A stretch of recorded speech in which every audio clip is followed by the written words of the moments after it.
Hi everyone, it's Kobunny, and this week's utterly delightful game is The Way. I had a hankering for something very story-driven, and upon coming to the conclusion that Lisa, another game with a dark narrative, was a bit too extreme for my current content, I came across this as a recommendation, and I can tell you now it promises many hours of joy, frustration, and a tinge of sadness. The story begins in an incredibly jarring fashion. Your character, Tom, is stood weeping at the grave of his wife.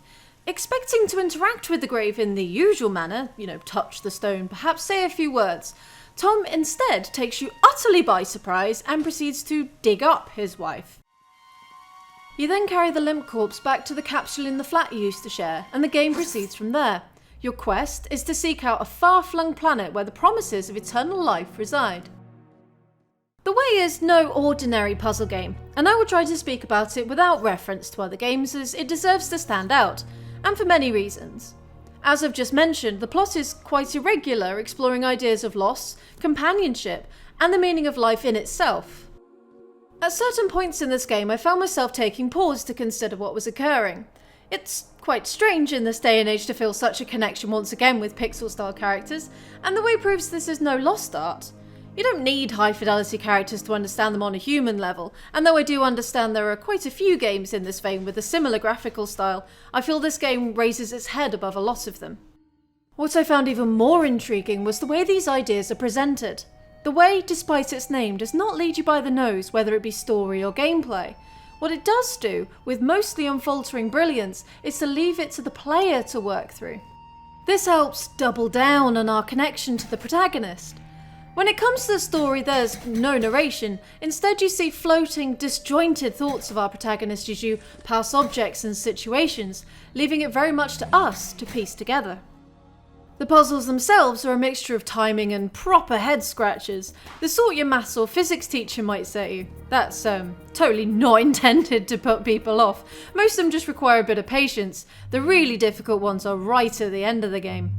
The platforming got my pulse racing, particularly when pitted and raced against time, and a seemingly dead end. I think the best thing about The Way is that it does teach you what to do before you get to a puzzle, and it rewards the observant accordingly. The best example I can think of this is as I was running through the jungle shooting anything I saw out of fear of death. There's no health bar, everything is insta-kill. I knocked a lizard off a tree with a gun. Not a moment later, this is the main mechanic to get across a ravine incorporating luck, timing, and several mildly aggravating deaths. Each one, by the way, was only ever my fault. This game isn't too hard. I realised it was me who needed to improve. Gameplay itself is very simple. It's a side-scrolling platformer, so you've got movement, including jump and crouch, and a weapon.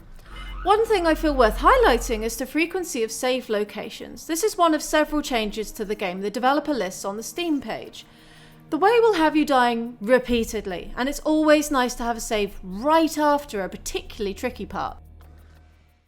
The changes also list amendments to the platforming, and coming into this game at this later stage, I can say with certainty that whatever the developer did to balance the difficulty of this, they really hit the nail on the head.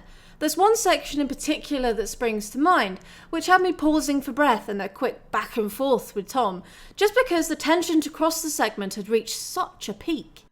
The Way is a wonderful piece of art. Without the story behind it, this is a great puzzle platformer that's guaranteed to keep you interested and coming back for more. The narrative it tells takes this game above and beyond.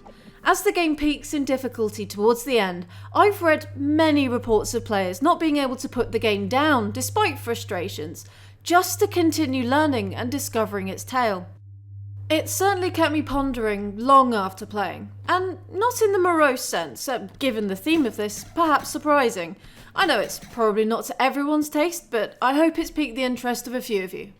Anyway, thank you very much for watching as ever. I hope you enjoyed this. I would love to hear your comments about this actually. If you have any, please leave them below. And the usual, please like and subscribe if you like these reviews. It's always very much appreciated. Until next time.